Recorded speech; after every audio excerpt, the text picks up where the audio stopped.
Mises on money: how modern war escaped its natural limits. For most of human history, wars ended for a very simple reason. Governments ran out of money. Treasuries emptied. Taxes provoked resistance. Inflation caused unrest. Eventually, leaders were forced to negotiate, not because they suddenly wanted peace, but because they had no choice. In the 20th century, that changed. Wars stopped ending when they became unaffordable. They began ending, if they ended at all, for political or strategic reasons instead. Today I want to explain how that happened, using the work of the economist Mises on money, and why this shift made modern war not just more destructive, but more permanent. Who was Mises? Ludwig von Mises was not a utopian thinker. He was not writing about peace activism, nor was he proposing ideal societies. He was a realist.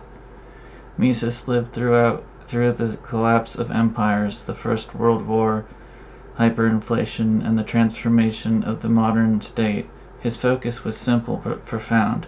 How do governments actually finance power, especially under stress? What Mises understood better than most was that money is not neutral. The way a state finances itself shapes what it is capable of doing and for how long. The old limits on war. Before the 20th century, war had built-in limits. Most states relied on gold or hard money, direct taxation, borrowing that eventually had to be repaid. These constraints mattered. If a war dragged on, taxes became unbearable, inflation triggered unrest, credit dried up, legitimacy collapsed. War had a kind of expiration date. Even powerful states eventually faced the same reality.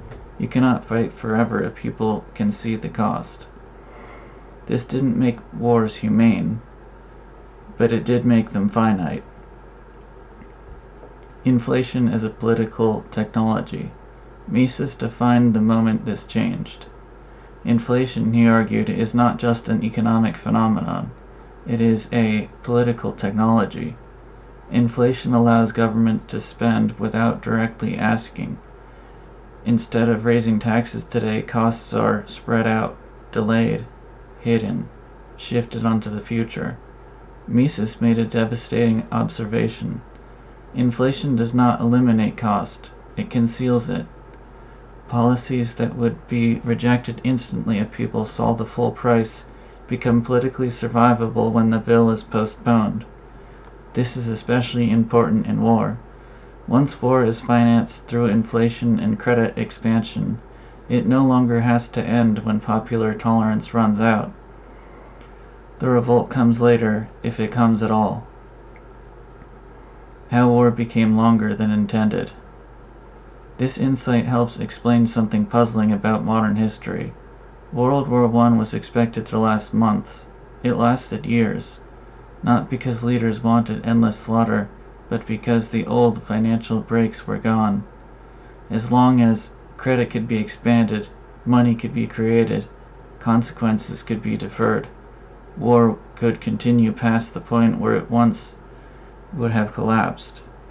Money didn't just fund war. It changed the time horizon of politics. Decisions no longer had to survive immediate backlash, only eventual reckoning.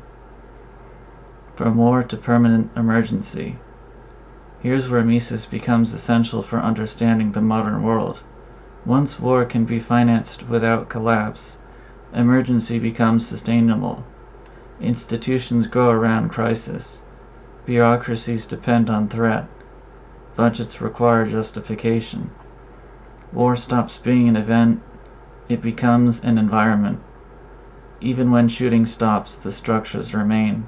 Defense establishments, intelligence agencies, alliances, permanent mobilization. The system learns something dangerous. Conflict no longer needs to be resolved to be useful. Why this matters. Mises did not predict specific wars. He explained a systematic transformation. When money removes natural limits, war lasts longer, peace becomes disruptive, resolution threatens institutions, management feels safer than closure. This helps explain why wars are prolonged, why conflicts freeze instead of end, why emergencies never quite expire. It's not that leaders wake up wanting endless war, it's that the system no longer forces them to stop. Conclusion. Mises helps us understand something uncomfortable. Modern war doesn't persist because people are uniquely evil. It persists because the old constraints are gone. Money, once a limit, became a lubricant. Understanding this doesn't make history darker. It makes it clearer. If you want to understand why modern conflicts so often fail to end, why emergency becomes permanent, you can't ignore the role of money. Mises didn't tell us what should happen. He explains what becomes possible. And once something becomes possible, it rarely remains unused.